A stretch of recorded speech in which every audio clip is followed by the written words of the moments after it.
Okay, അടുത്ത് middle level മാനേജ്മെൻറ്റാണ്. എന്താ middle level management? Middle level management നമ്മൾ പറഞ്ഞു ഓരോ ഡിപ്പാർട്ട്മെൻറ്റ് ഹെഡുകൾ, അത് മിഡിൽ ലെവൽ മാനേജ്മെൻറ്റാണ്.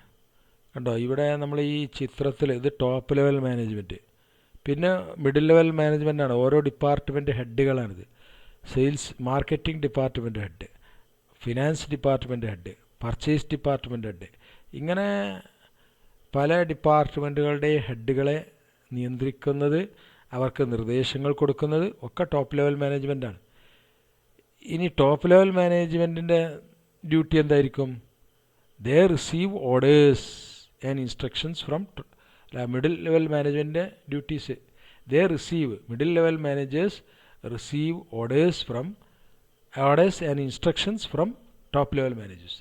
അപ്പോൾ ഇവർ ടോപ്പ് ലെവൽ മാനേജേഴ്സിൽ നിന്നും നിർദ്ദേശങ്ങളും ആജ്ഞകളൊക്കെ സ്വീകരിക്കും.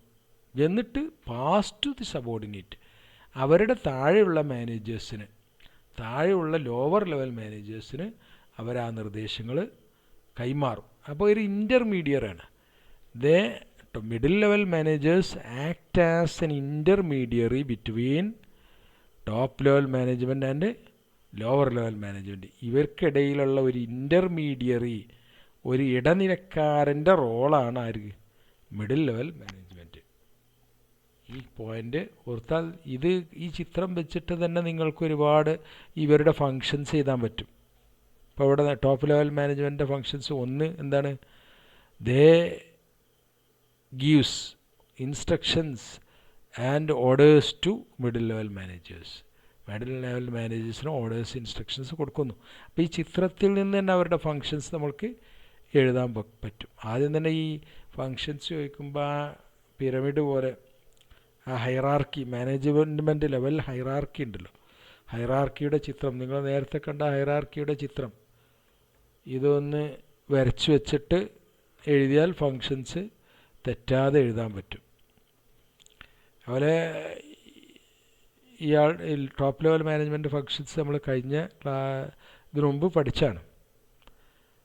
ഇനി മിഡിൽ ലെവൽ മാനേജ്മെൻറ്റ് ഫങ്ഷൻസ് എന്തൊക്കെയാണ്? They act as an intermediary, അത് നേരത്തെ പറഞ്ഞു.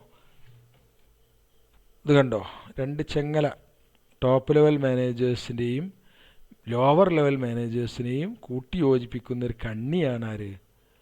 Middle level management. Middle level management is a intermediary between top level and lower level management. ഇനി ഇവരുടെ duty, middle level management day to day result അവർ നോക്കണം. ബിസിനസ്സിൻ്റെ result ഓരോ ദിവസവും വാച്ച് ചെയ്യണം. അത് മാനേജ്മെൻറ്റിൻ്റെ ഒരു ഡ്യൂട്ടിയാണ്, മിഡിൽ ലെവൽ മാനേജ്മെൻറ്റിൻ്റെ ഒരു ഡ്യൂട്ടിയാണ്. എന്തുകൊണ്ടാണ്?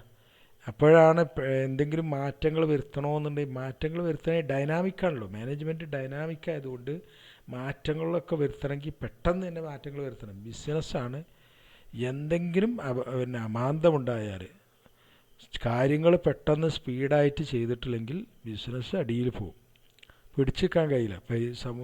ഇന്നത്തെ പ്രത്യേക സാഹചര്യത്തിൽ, പ്രത്യേകിച്ചും ഈ ഗ്ലോബൽ എക്കണോമിയിൽ, ആഗോള സമ്പദ് വ്യവസ്ഥയാണ്.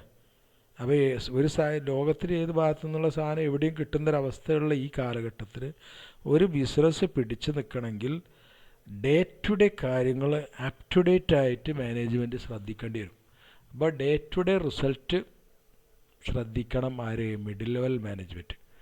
പിന്നെ they should participate in operating decisions. അവർ തീരുമാനങ്ങൾ എടുക്കുന്നതിൽ പങ്കാളിത്തം വഹിക്കണം. പങ്കാളിത്തം വഹിക്കണം ആര്? Middle level management. അതുപോലെ ഇംപ്ലിമെൻറ്റേഷൻ ഓഫ് പോളിസീസ്.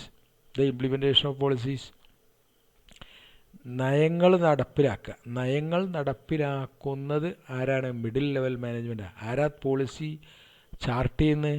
നയങ്ങൾ ഉണ്ടാക്കുന്നത് ടോപ്പ് ലെവൽ മാനേജ്മെൻറ്റാണ്. അത് ഇംപ്ലിമെൻ്റ് ചെയ്യേണ്ട ഉത്തരവാദിത്തമാണ് middle level management.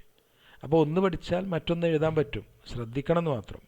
Top level management duty ശ്രദ്ധിച്ച് മനസ്സിലാക്കണം. അപ്പോൾ മിഡിൽ ലെവൽ മാനേജ്മെൻറ്റ് നമുക്ക് അതിൽ നിന്ന് തന്നെ കുറേ ഉണ്ടാക്കാൻ പറ്റും.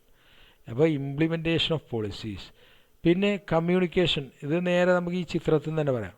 Communication of policies to lower level എന്ന് പറഞ്ഞാൽ പോളിസി ആരുണ്ടാക്കിയതാണ്? ടോപ്പ് ലെവൽ മാനേജ്മെൻറ്റ് ഉണ്ടാക്കിയ പോളിസി ലോവർ ലെവൽ മാനേജ്മെൻറ്റിനെ അറിയിച്ചു കൊടുക്കലാണ് ആര്? നയങ്ങൾ അറിയിച്ചു കൊടുക്കുകയാണ് മിഡിൽ ലെവൽ മാനേജ്മെൻറ്റ് ഉത്തരവാദിത്വം.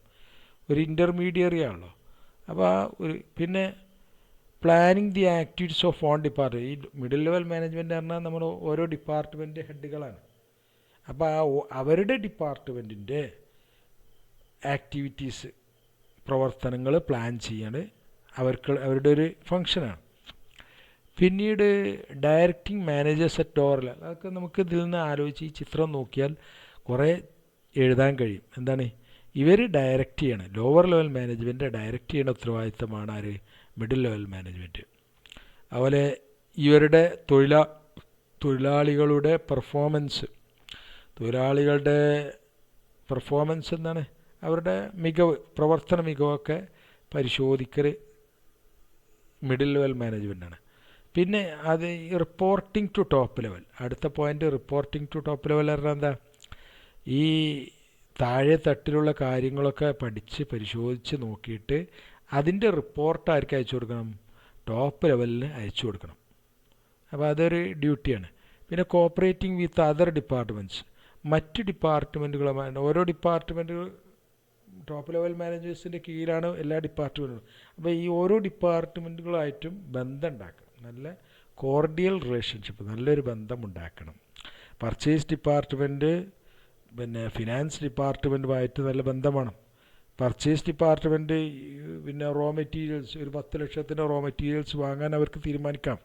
പക്ഷെ അങ്ങനെ വാങ്ങുമ്പോൾ ഫിനാൻസ് ഡിപ്പാർട്ട്മെൻറ്റിനെ ഒന്ന് അറിയിക്കണം, ഞങ്ങൾ 10 ലക്ഷം രൂപയുടെ റോ മെറ്റീരിയൽസ്, അസംസ്കൃത വസ്തുക്കൾ വാങ്ങുന്നുണ്ട്.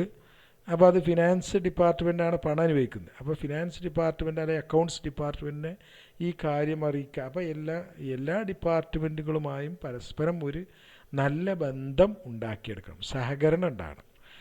അതാണ് cooperating with other departments. Last point, 10ാമത്തെ point, motivating employees based on performance. തൊഴിലാളികളുടെ അവരുടെ പെർഫോമൻസിനനുസരിച്ച് നമ്മൾ മോട്ടിവേറ്റ് ചെയ്യണം. മോട്ടിവേറ്റ് ചെയ്യുമ്പോൾ അവർ കൂടുതൽ പ്രവർത്തിക്കാൻ ശ്രമിക്കുള്ളൂ.